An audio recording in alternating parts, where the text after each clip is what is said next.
I know I'm preaching to the choir tonight, and that I'm also talking to many professional entomologists who probably have more knowledge of this subject than I do. I'm a writer first, but I did study entomology at Oregon State University. I didn't get a degree in it, but through that education and many mentors, some of whom are in this meeting tonight, I've learned an awful lot and continue to. So what I do hope to share tonight, and I'll share my screen here to get going,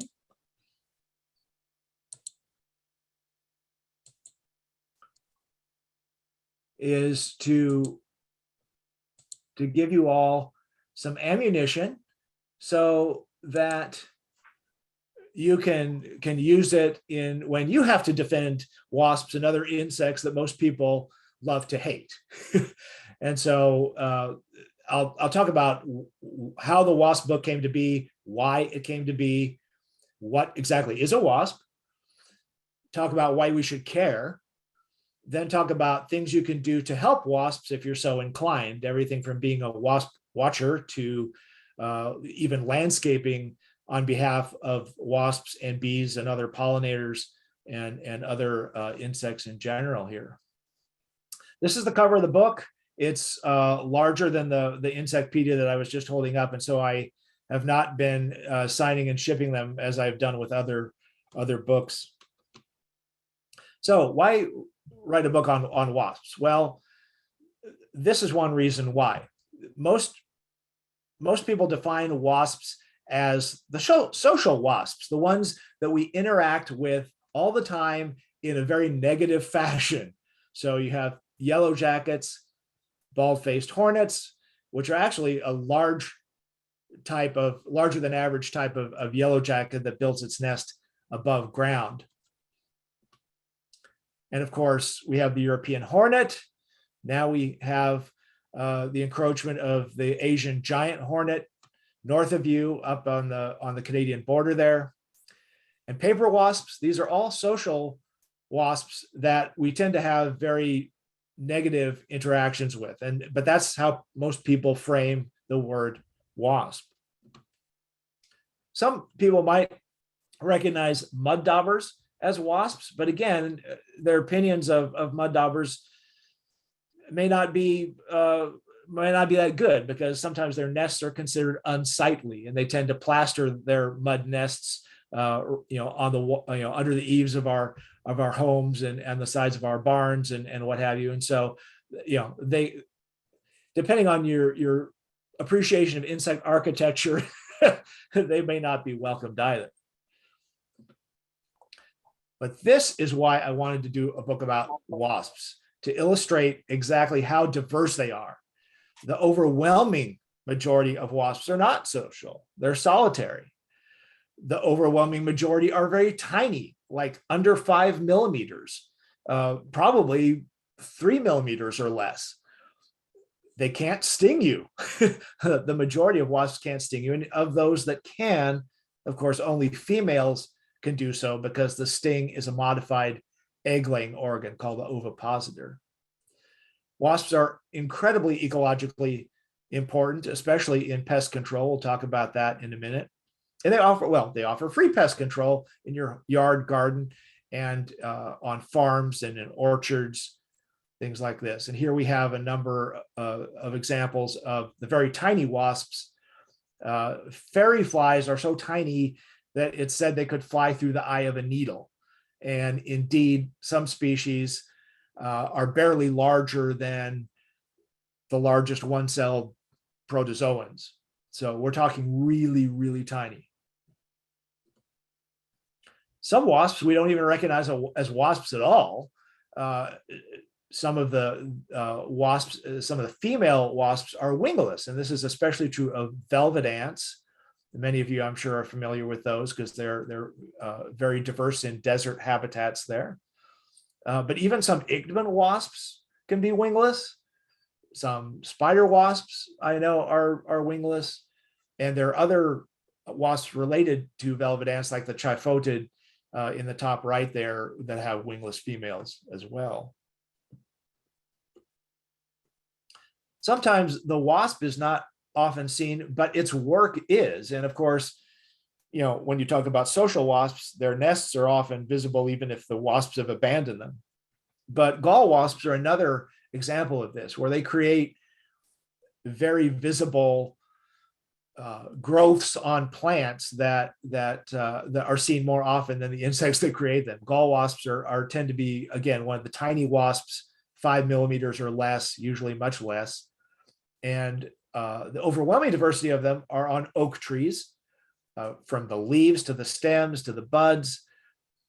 But there are other gall wasps, like the one in the middle there, the mossy rose gall wasp that creates galls on roses.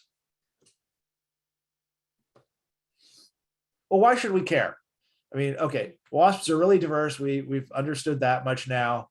Some scientists think that wasps are going to end up being the most diverse of all animal organisms, maybe even all organisms in total. But what do they do for us then? Well, they are pollinators, much as bees are. And some are exclusively pollinators, like the pollen wasps in the genus Pseudomycetes. The ones, I apologize, I don't have any content explicitly from California, but I do know for a fact that you have Pseudomycetes there. In Colorado, I found them pollinating exclusively penstemon flowers. And I believe that genus in general is tied either exclusively to penstemon or to penstemon and Phacelia. And so the female wasps ingest pollen and nectar, regurgitated into the mud cells that they construct for their offspring, and that is the food for their larval offspring. Other wasps are very important pollinators of other flowers. Milkweeds have a pollen dispensing system that is very different from other flowers, because it requires the insect to extract a package of pollen called a pollinium. And there are very few insects that can do this successfully without getting hopelessly entangled. Tarantula hawks are one example. So you may find tarantula hawks with weird little things attached to their feet. And those are the pollinia that they extracted from milkweed flowers while they are going looking for nectar. And when they land on another flower, they basically plug those pollinia back into the new flower, and that's how pollination is accomplished. Well, this is something that I learned after the book was published, unfortunately, because this would have been a really cool thing to talk about in depth. But we know for a fact that ants are very important at seed dispersal, because plants will create kind of an excess protein-rich or fat-rich, lipid-based coating on seeds that attract ants. They take them back to the nest and feed on that protein mass, and then deposit the seeds either in their garbage heaps or take them back out to the surface of the soil and deposit them there. Turns out that wasps will do the same thing. There are some flowers that some plants that create seeds, again, with these nutritious bundles attached to their seeds, that wasps cart off as food for themselves or their offspring, and then disperse the seeds as a byproduct of that activity. Totally fascinating. And this is mostly accomplished by social wasps, which is one thing in their favor. Well, of course, wasps are also part of the food web, and this begins even in herbivory. Now, I'm learning that at least some entomologists do not consider sawflies and their kin to be true wasps, maybe some kind of prototypical wasp, because they don't have the wasp waist that we tend to associate with true wasps. And indeed, in the larval stage, they're herbivorous. And so you have sawflies that feed on foliage, and I'm sure, I know, Gene, I know I found some rose eating sawflies in your garden when you were kind enough to host me at your place. So I know you have sawflies there that are eating plants in your garden, and of course in the natural ecosystems there. The kin to sawflies are horntail wood wasps, and of course these are very large wasps, about the size of a tarantula hawk in many cases. And the females deposit their eggs inside dead, dying, or sometimes living trees. And then their larvae bore through the wood, as you see on the rightmost photo, and then grow and finally emerge as adult wasps. The place of wasps in the food web continues as their roles as parasitoids. And a parasitoid is basically a parasite that inevitably kills its host. And this may take several, there may be several ways this is accomplished. In the Ichneumon wasp on the left, we see a female inserting her egg into a host caterpillar. And if you're like me, your first thought is, okay, how is she going to get a wasp of her size out of such a tiny caterpillar? And the answer is that she doesn't. She lays her egg in there, and the larva that hatches waits while the host larva continues feeding. When it reaches an appropriate size near maturity, then the wasp larva commences feeding on it. And so she is getting a jump on the competition by laying her egg in a smaller larva that is not easily found by other competing parasitoids. Mud daubers, on the other hand, are what we call stinging parasitoids, and these are more familiar, larger wasps that we tend to see.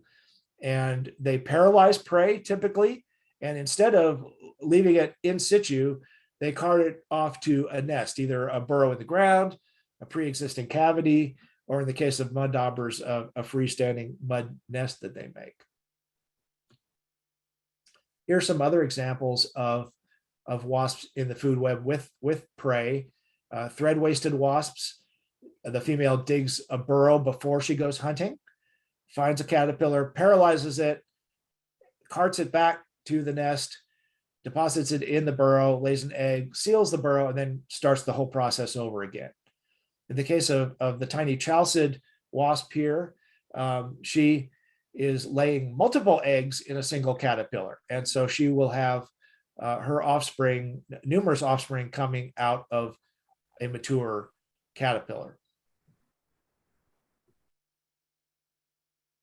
Now, while wasps are often predators, or the social wasps are predators actually, but the majority of wasps are parasitoids, they are also food for other predators. And this is especially true of birds like tanagers, which seem to feed preferentially on wasps, as we see in the left photo, and even lizards, like the spiny lizard here from Madera Canyon in Arizona, munching on a paper wasp. And sometimes the worst enemy of a wasp is another wasp. We just talked about the horntail wood wasps, that the females of which oviposit in the wood, and then their larvae bore in that wood. Well, their arch enemy is the giant ichneumon in the genus Megorrhiza. There are several species. And somehow the female of this wasp divines the location of the larva within the substrate, and then drills down with an extremely long ovipositor that looks like a whip coming out of her rear end, drills down, as she's doing in the right-hand photo, deposits her egg on the horntail larva, withdraws it. She's very vulnerable at this stage to predation herself, withdraws her ovipositor, and then goes and seeks another host. And her larval offspring will feed as an external parasitoid on that horntail larva. Well, while wasps will be parasitoids of other insects and of spiders, sometimes the tables are turned. And so we have spiders like crab spiders that ambush wasps as they come to drink nectar from flowers, or ambush bugs doing the same thing, hanging out on flowers. And they're capable of overpowering insects many times their size, as you see with the one feeding on the neck of a mud dauber there. The insect, the ambush bug, is this tiny thing here. And robber flies, which can catch wasps on the wing, deliver a paralyzing bite, and then hang up and feed on the wasp at their leisure. there are also other parasitoids that attack wasps. So while wasps are themselves a parasitoid, sometimes they're the victim of a parasitoid as well. And in the case of satellite flies, they're so named because they will hang out around areas where wasps are nesting and wait for an opportunity to lay their larva. They don't even lay an egg. They lay a living larva at the lip of the nest of their host wasp, and the larva crawls into the burrow and becomes a parasitoid of the wasp's offspring. In the case of bee flies, like the one on the right here, she is going to just hover over the entrance to the wasp nest and forcibly eject her eggs down the burrow entrance. They call them bomber flies, is another name for these, because of the way they launch their eggs into the nest of their host. Well, here's another reason we should care. Wasps offer free pest control in your yard or garden. If you have aphids, chances are you also have quite a community of wasps around those aphid colonies, like these braconid wasps here, which are hardly bigger than the aphid. And so she's going to go and find an aphid, like one of the two up here in the center photo, and she's going to inject an egg, a single egg, into each aphid. And as her larva offspring feeds within that aphid, it turns into a bloated mummy, or aphid mummy, as they're called here in the bottom of the middle photo. And so soon there will be a hole in the back of this aphid chewed by the emerging adult offspring of that female wasp. And there are other braconids that do the same thing, only with caterpillars, creating what looks like a caterpillar that has been shot with a shotgun.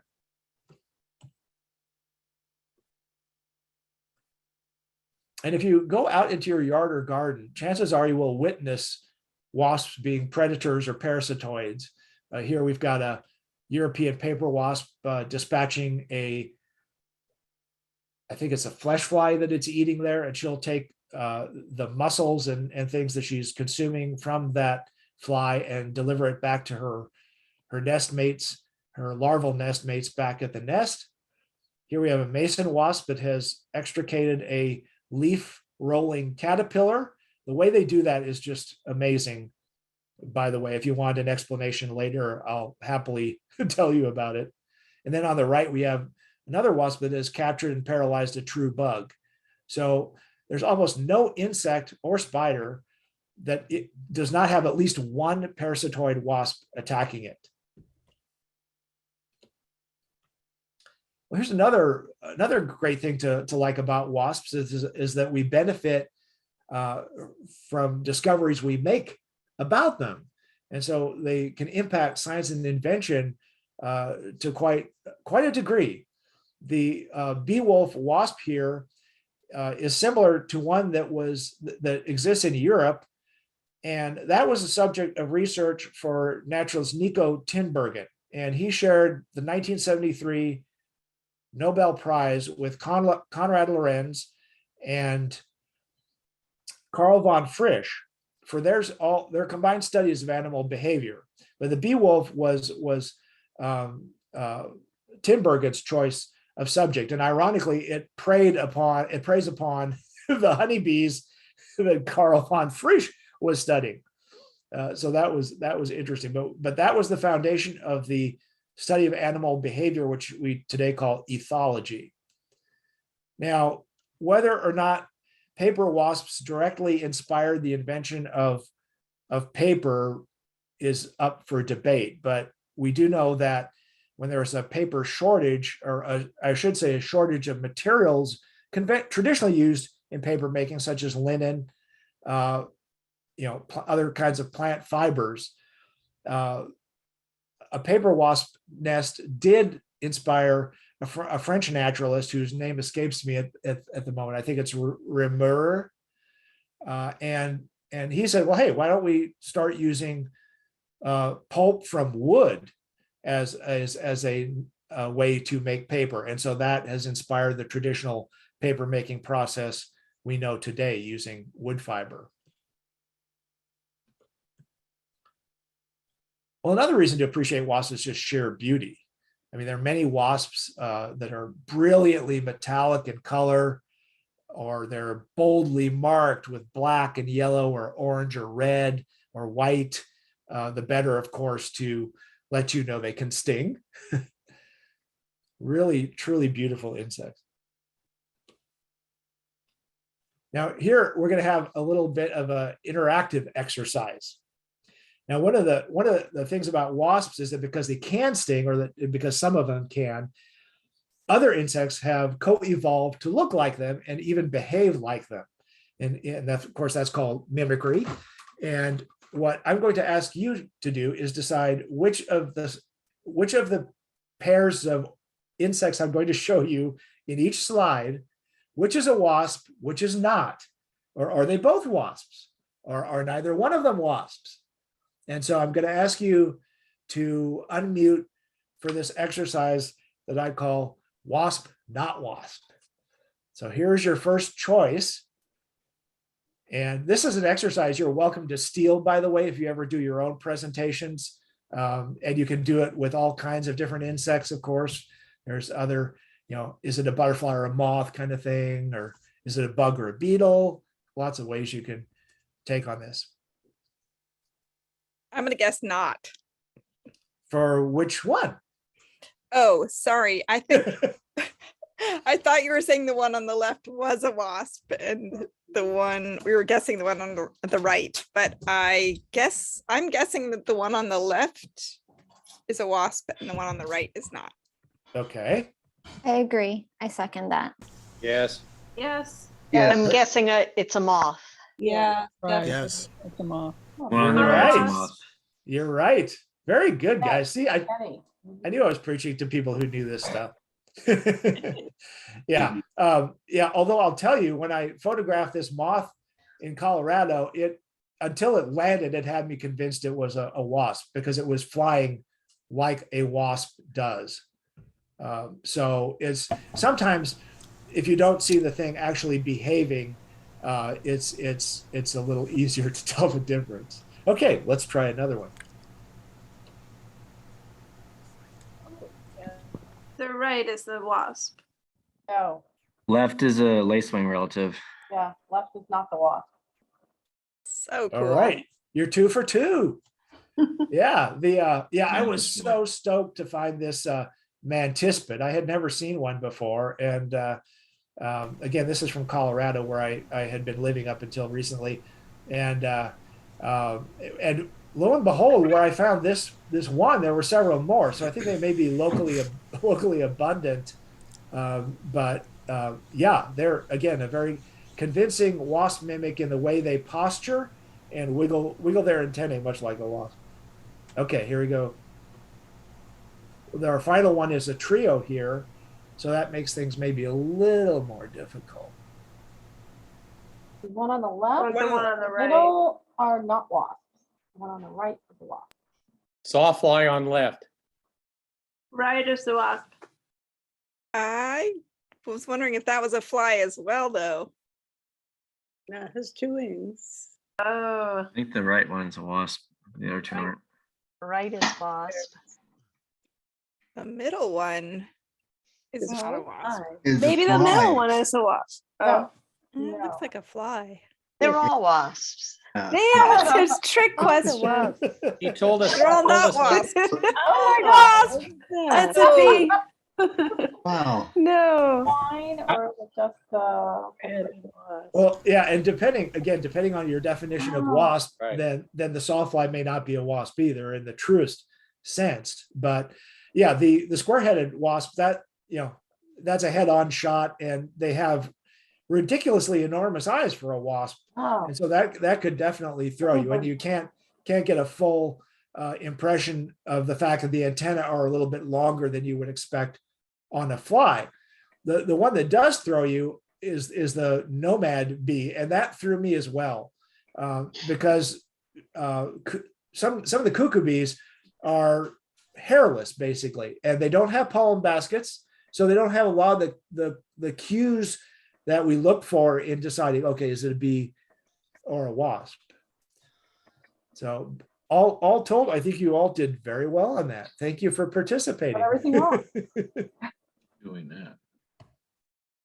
All right, so how do we help wasps? Now we know how beneficial they are, how beautiful they are, the free pest control we get from them.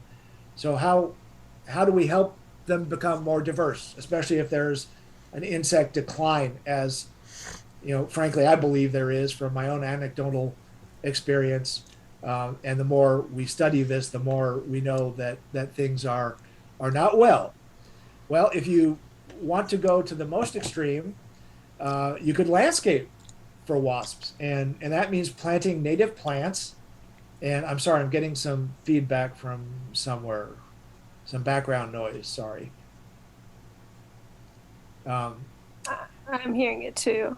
Yeah. But this could take the form of I'll continue anyway. This could take the form of a full-blown pollinator garden, as in this park in Tucson in the middle. Thank you. Or what this gentleman did for a bed and breakfast in the outskirts of Tucson, up in the foothills of the Santa Catalinas, where he's landscaped his property, especially to attract birds and insects. And his guests then enjoy nature right outside their door there. One thing I like to tell people, if they're a little bit lazy like I am in terms of gardening, is to at least be weed tolerant, because most of the time the things that we call weeds are just wildflowers that are volunteering, and we may not, some of them have no place. I mean, noxious weeds, if you consult your state and federal guides to noxious weeds, if you have any of those in your garden, they need to be removed. But for the most part, these other things that we tend to call weeds are really native plants, and they're just volunteering themselves, and they can be real boon to pollinators of all kinds, especially buckwheats and goldenrod, clover. Not only is it a good plant for bees, but it is also a nitrogen fixer. So whatever else is in the landscape there beneath it is going to benefit plant-wise. And you can also help by becoming a wasp watcher. And that doesn't take much equipment, thankfully. I usually go out with a camera. I just got a smartphone recently, but I'm sure most of you know your way around a smartphone, and its camera far better and can take wonderful pictures or recordings of videos and things with your phone. If you want to take a field guide along, sometimes that's helpful.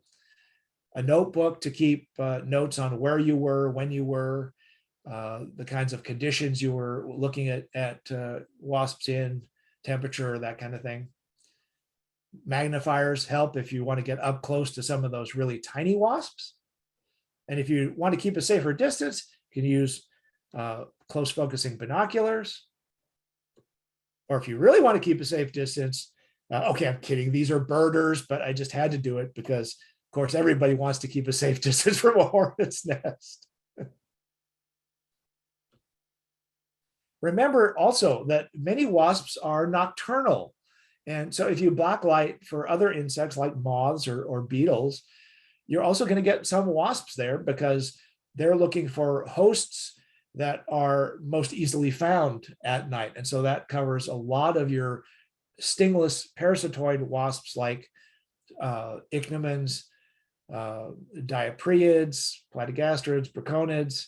Now, I will say something about the Natalia wasp on the left. They are one of the few ichneumons that can sting. So do be cognizant of the fact that some of your nocturnal ichneumons are capable of poking you pretty good.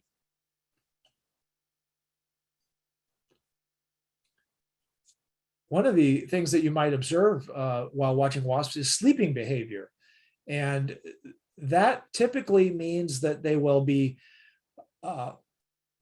inactive and clenching some kind of plant matter with either their jaws or their entire bodies, usually singly like this, and they'll pass periods of inclement weather in this way as well. Even on an overcast day, you may find wasps behaving in this manner.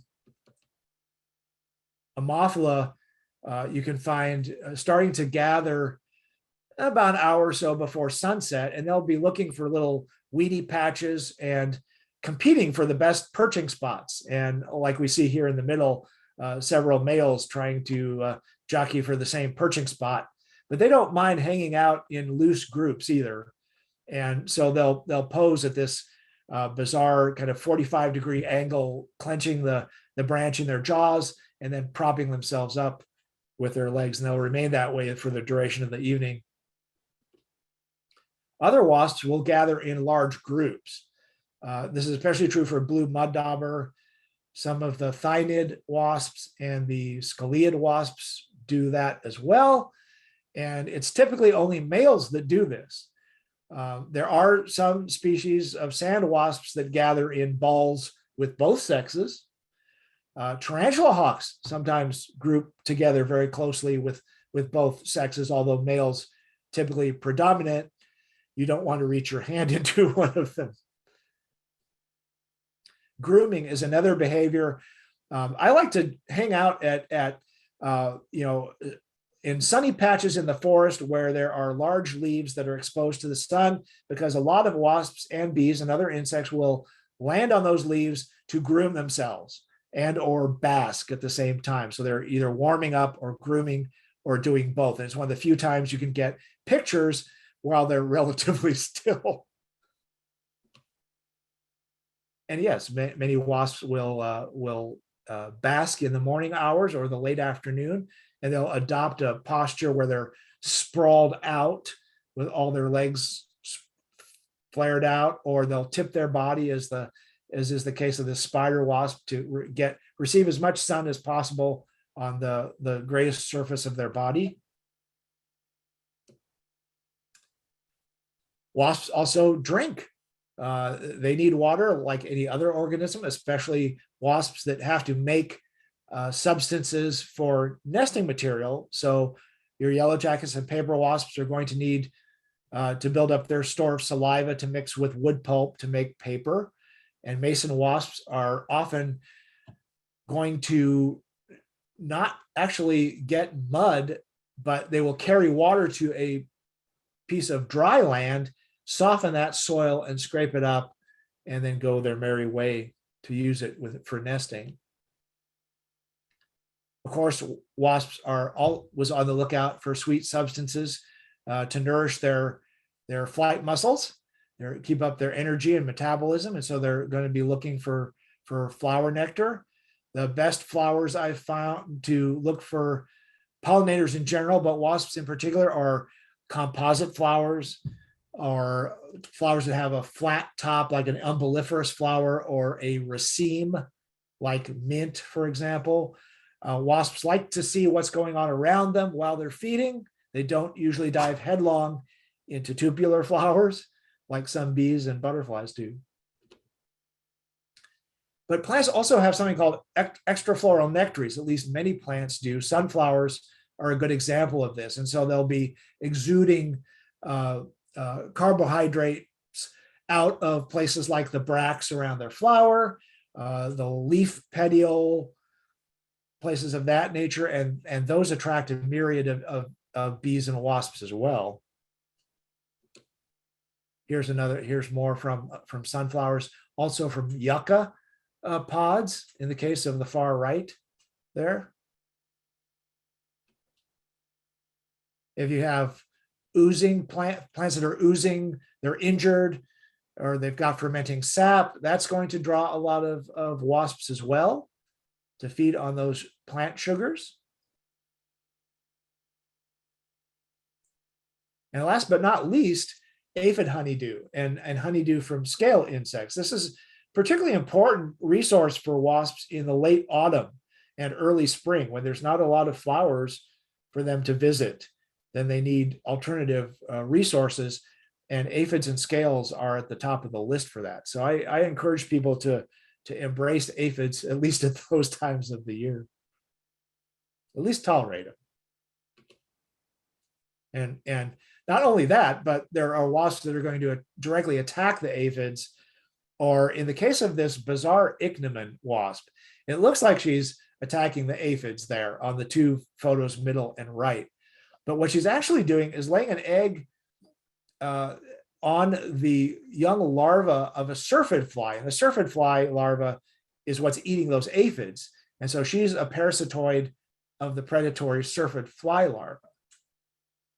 So the hierarchy of the food web seems to have no end.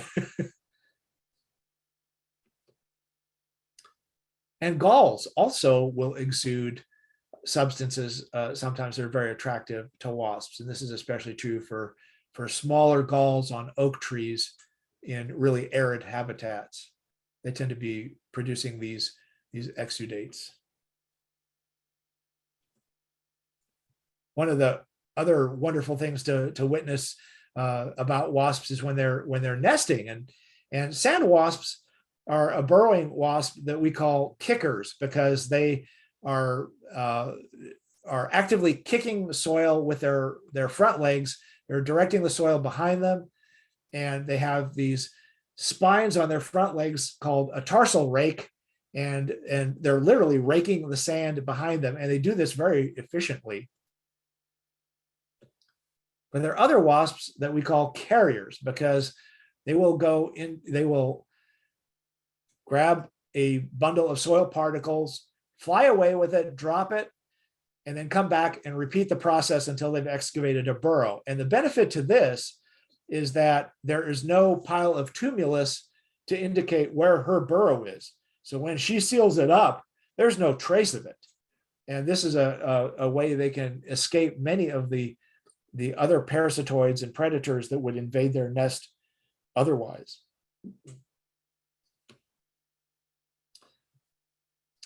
Besides feeding, the other thing all insects do really well is mate. And so sometimes we will find wasps copulating or about to copulate. And typically the male is on top of the female, sometimes forcibly so. Sometimes they run around in tandem. And in the case of Arymnophila, they can fly and do all the things that an individual wasp could do together.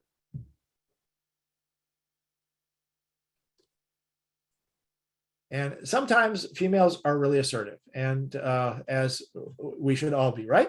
So she'll demonstrate her unwillingness to mate by hiding her abdomen and rotating it so that the male cannot get any kind of opportunity to engage with her. And it's very effective, very frustrating for the male, but hey, females are supposed to be choosy, and they're very good at doing so. Sometimes it's really complicated. And so in the case of the shield-handed wasps, the males, as you see on the left here, have these grossly enlarged front tibia into these flange-like plates. And what he does is he lands on the female and covers her eyes. And it doesn't blind her as much as filter light in a pattern that she recognizes as a conspecific male. At least that's one theory. There are other theories out there. I don't know if they've gained traction. Some suggest that those plates excrete a pheromone or some kind of odor that communicates his fitness to be a good mate for her. Male territoriality is another thing that is easily observed in the wasp world. Here we have a male weevil wasp that is scent marking. The scent comes from glands in his thorax, but he drags a brush on the end of his abdomen across that and distributes those scents across the stem, communicating that this is his territory. Other males should stay away, and females are welcome.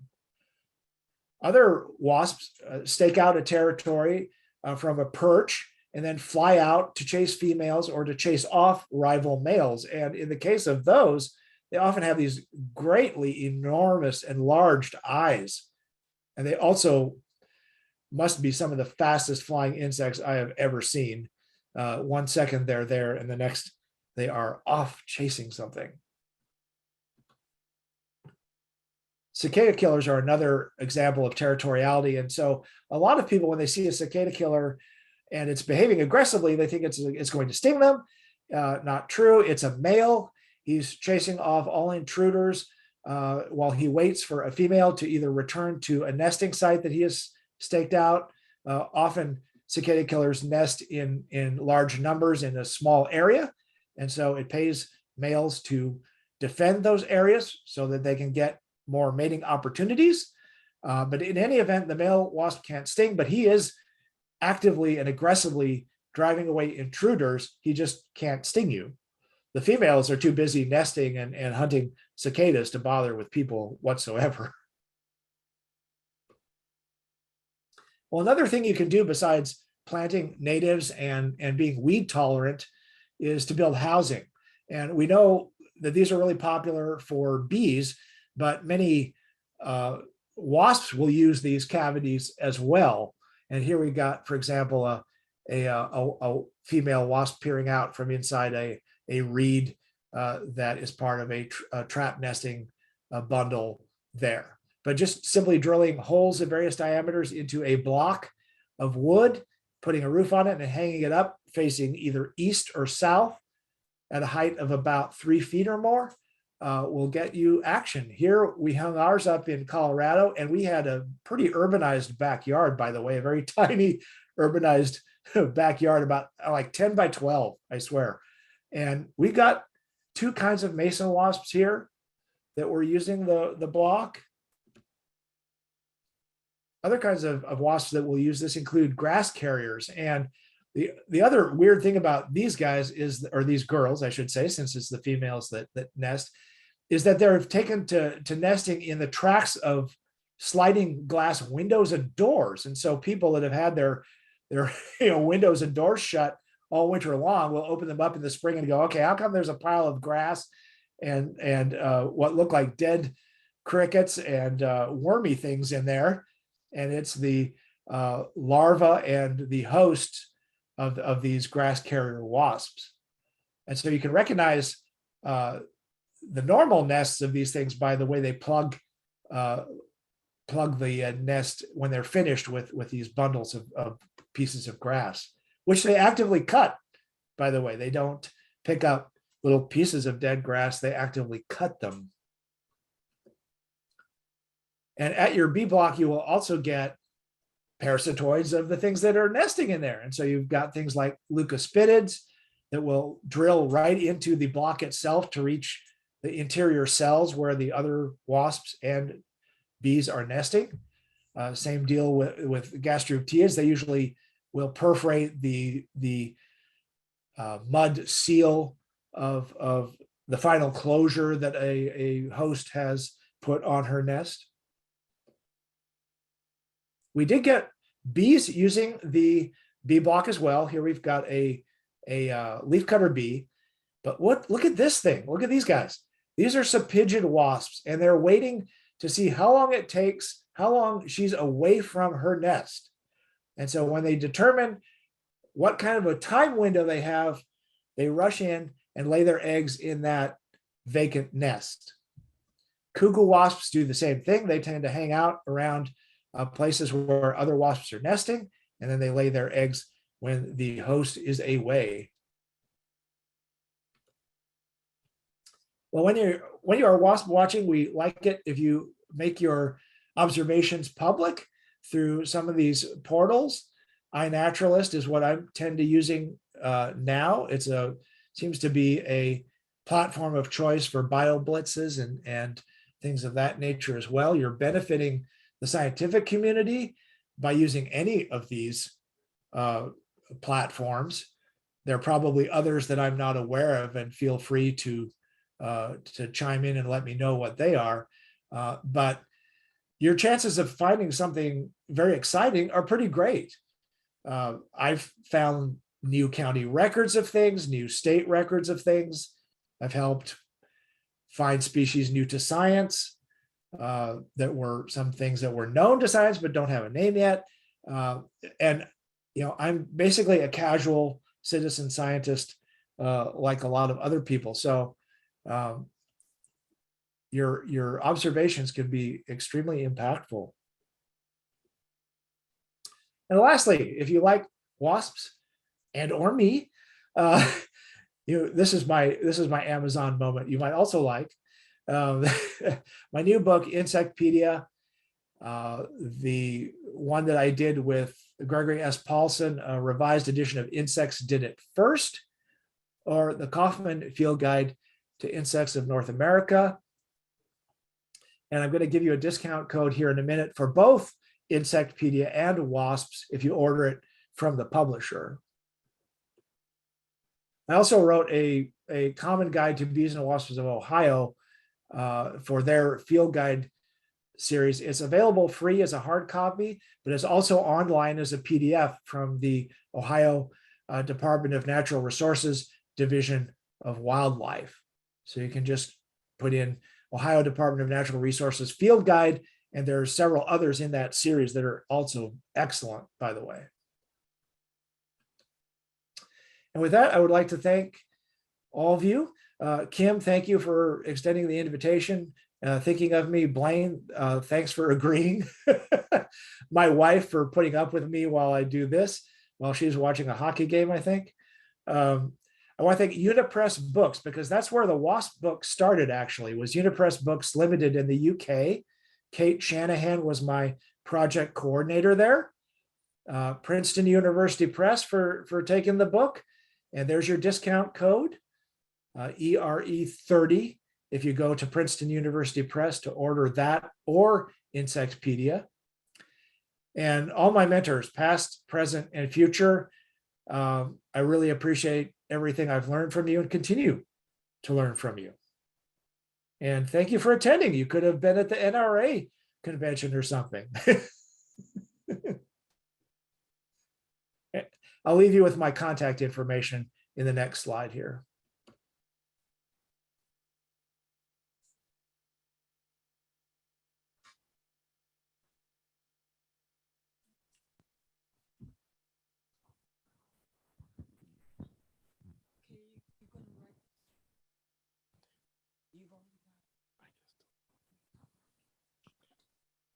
I'm happy to take questions also.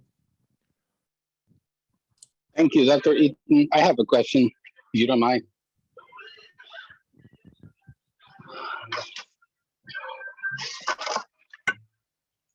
Yeah, go ahead.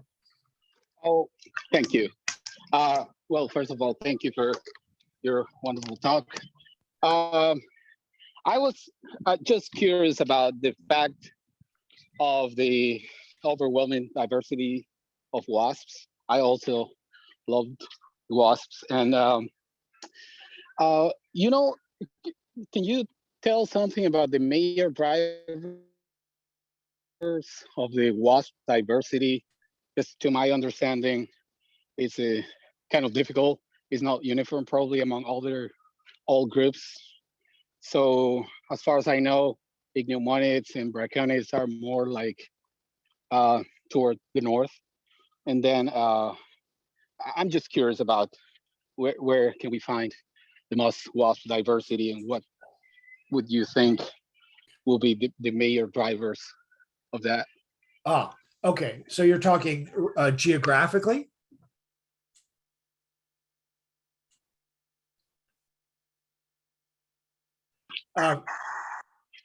Yeah, I think the question basically is asking, what is driving wasp diversity in different geographical regions? Why do we see more, ichneumonids and braconids in forest habitats, for example, than we see in deserts? That's a really good question.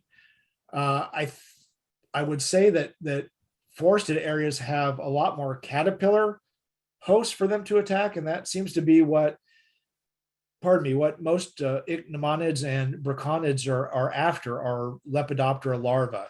And so they tend to be most common, obviously, where there's the greatest plant diversity and broadleaf plant diversity, let me put it that way. And so that would be temperate deciduous forests and probably the tropics as well. I can't really speak as much to tropical wasp diversity, having not been there, but that's my gut level feeling on that. I mean, you look at bird diversity in the same fashion. I mean, warblers are in the tropics for half the year, and then they come and breed in the far north in temperate deciduous forests where they're feeding on caterpillars, feeding their offspring, their nestlings, caterpillars as well. So I think diversity and abundance of Lepidopterus larvae is what's driving that. As far as why do we see greater diversity of, say, cribronid wasps and spider wasps in arid habitats? Spiders might be easier to find there than they are in deciduous forests, although I've seen plenty of pompilids in deciduous habitats as well. Thank you very much. Hey, Eric, this is Rick Rogers. Hey, nice to see you. Yeah, it's great seeing you, and what a good job you just did, and your book looks fantastic. Thank you. I want you to know that my next one, now that it's been a while since the robber fly book, did you ever get a copy of that? I have not, and I apologize for that. Don't worry about it. Maybe we can do a book trade or something. Oh, okay. Okay. You autograph yours, I'll autograph mine, and we'll have a wonderful time reading them. But you saw some plates that were samples and then the cover and stuff like that. But I just want you to know that the next one I have, coming up, which probably be a year or two. But during this pandemic, I was like busy as a bee. I shouldn't say that because we're talking about wasps, but I guess they're both busy. I was doing a lot more plates, and I think I showed you many years ago when you were at a Lorquin meeting or something. We were in a restaurant and I plopped down my wasp plates. Well, that's a tip of the iceberg. I've done about 20% more than you saw. So I probably have about 6 plates now of wasps, and the only ones I'm not including in the book, I'm going to be calling the book Wings and Stings. That's my title, and I'm stuck with it. But it's more commercial title than the other one, the field guide or whatever, the guide to the wasp. I mean, the robber flies. But anyway, I'm not including ants, and I'm not including the micro things, but I'm including ichneumonids because they're big and showy, and all the sphekids and all the vespids. And then, of course, the bees, I'm really, it blew my mind because I learned so much while I was doing the artwork, looking at all the hairy surfaces. So this is mostly a identification guide, and I have a lot of data on the plates next to them. But, I would really, really love to have some chapters on their natural history. And from what I've heard, a lot more than I do. I was just wondering if we can maybe work something out with collaboration in the future.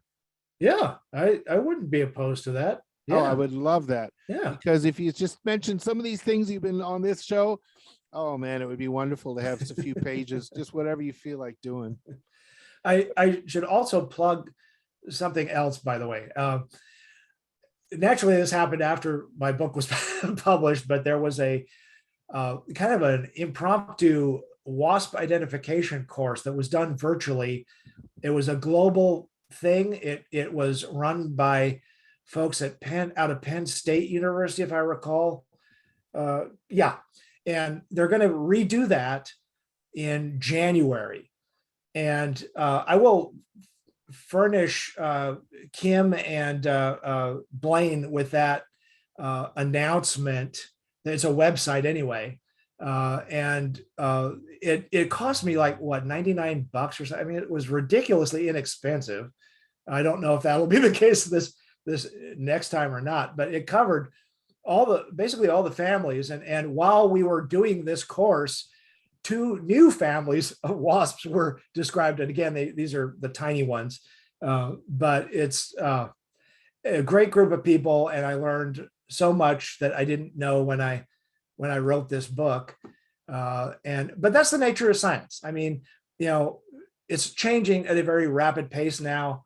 And there's a lot more interest in a lot of different things, not just economic entomology anymore.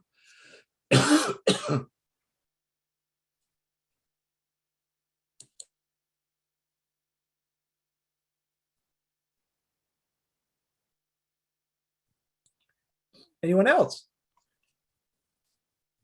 Yeah, I have a question. Hi, Eric. My name's Maze Connolly. I'm recently, I guess, a fairly recent convert to the Wasp fan club.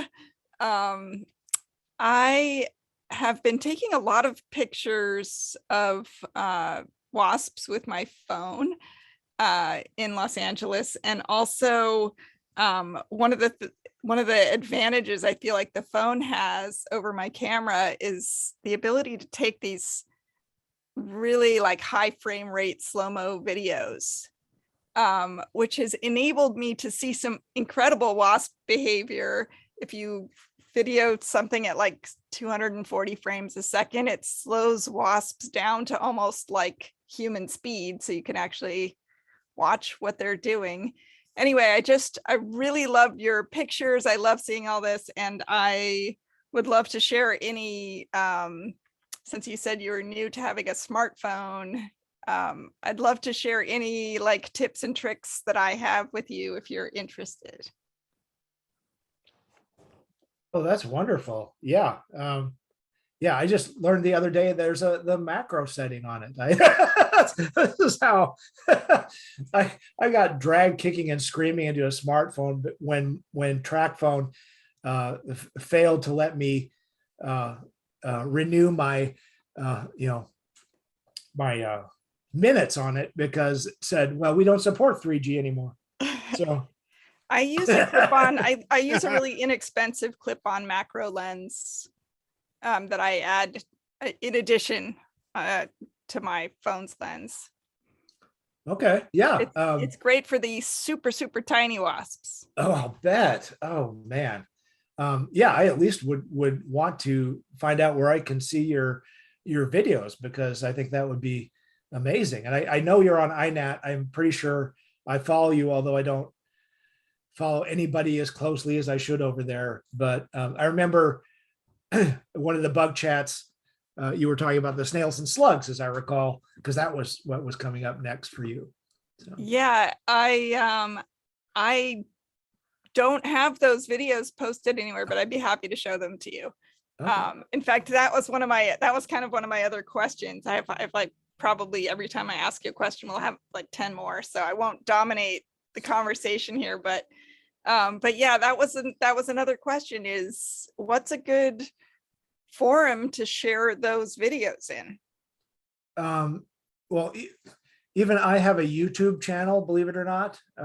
And I would say that's probably I would recommend that actually for a couple of reasons. One, because it gets a lot of traffic, and number two, I've actually on 2 occasions had interest from a third party in using them and paying for the usage of those videos. And I'm like, you're crazy. My videos are crap. And they're like, no, they're just fine.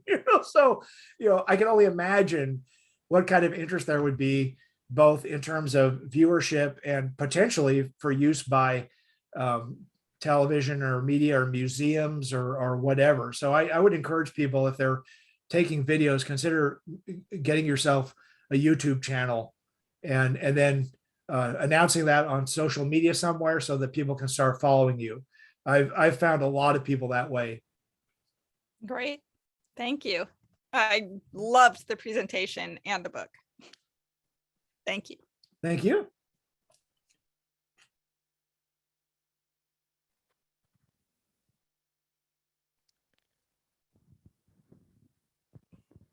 Well, Eric, this is Danielle, and I thank you for your presentation. I'm in Florida at the moment, so it's kind of late, but I just had to share, when you showed that, when you talked about the wasp and the little fly that would hover near the burrow.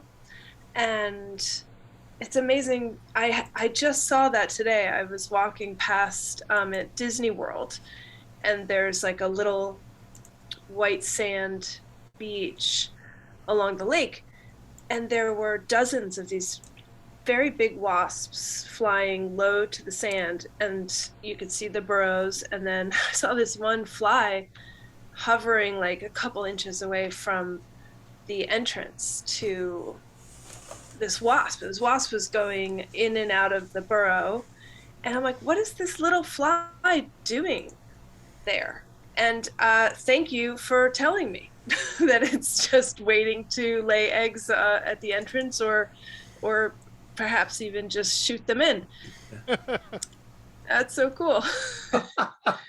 Well, that's very fortuitous, and I'm glad that the two things intersected for you there.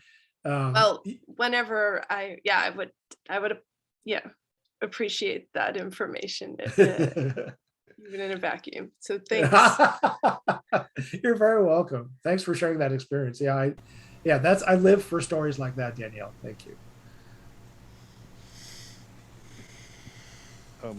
And Eric, I just want to know if I can get your mailing address so I can shoot out one of the Robberfly books, and then maybe you can give me one of those, the new Wasp book you have.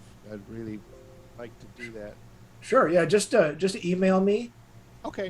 And we'll work that out. Yeah. Bug Eric, just like you have on this contact thing, huh?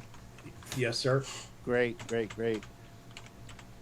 I'm planning on being at the infestation party at Pat Sullivan's, and I remember you were, there once a long time ago. Are you planning on trying to go out again? See everybody over there? Yeah, we'll see. It's in August, like the middle of August. Yeah, I know. You sent out the notification. Yeah, I got it.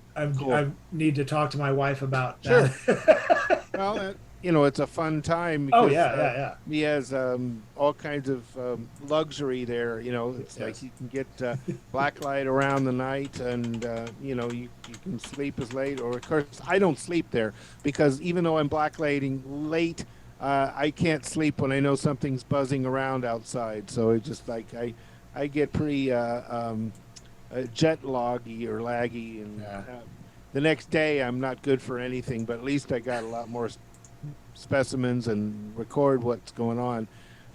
I'm sure a lot of us are the same way. I mean, it's just like we push off, eating, sleeping, drinking, whatever. We get dehydrated because we're so focused on what we're doing. But I'm learning I can't quite burn the candle at those ends anymore. So I'm, being a little more common sense. Sharon's much smarter than I am.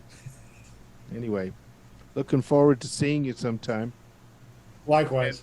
And I'll shoot you an email and we'll get things rolling. All right, sir. Awesome. Okay, well, and if anyone has any further questions for Eric, you can certainly email him or contact him as needed. Is there any other news or announcements or business to discuss? I wanted to just mention, well, first of all, I'm going to check out, Eric, all of your books when we get your latest book. But I did want to mention to everybody that I saw a really interesting talk by the author of a book called The Insect Crisis. Have you all heard about this book? By Oliver Millman. And it's called The Insect Crisis. He's a journalist. He normally writes for The Guardian, and he's just come out with this book pretty recently. And he, looks at the state of decline of various species, and it's just looks like a good read that you might be interested in. Okay. I have a question. As we've been talking, I've been trying to order 2 of your books on the Princeton site just in the last few minutes, and it keeps bouncing back. I fill in my credit card and say like wrong zip code and going back and forth, and there's a problem with the site. It just doesn't seem to work. So maybe I need to wait till tomorrow, but maybe you need to check into it because I was trying to order it just as we're talking and two of your books, and it's weird. Maybe it's just my karma, but Well, it might be a browser issue. I don't know. I mean, is there a way to call them or something tomorrow, maybe? I just exchanged emails with them today. They didn't give me any indication that there were any issues. I mean, yeah, I could email them and I'll try and- again and tomorrow see. and see. It was just kind of frustrating because I was all excited and I was Yeah, ordering if you Wasp and your other book and it just kept going around in circles. well, yeah, if you don't have any luck tomorrow, email me and I'll investigate. All right, thanks so much. Great Yeah. talk. Thank you. Eric, I hope you look at the chat because so many people have put in the chat their thanks for you. And they're saying what a wonderful program this was. And of course, I echo those sentiments. But take a look at there, all the kind words. Oh, Yeah, thank you, friends. Definitely one of our best received presentations. Well, I appreciate that compliment. Thank you. Definitely. Yeah, I need to get something manufactured in this arena for the Insectpedia too, but that is such a global thing. I don't have a lot of stuff to illustrate it with, so so I'm open to suggestions, I guess, too, for how to make that happen. Okay. So Kim, shall we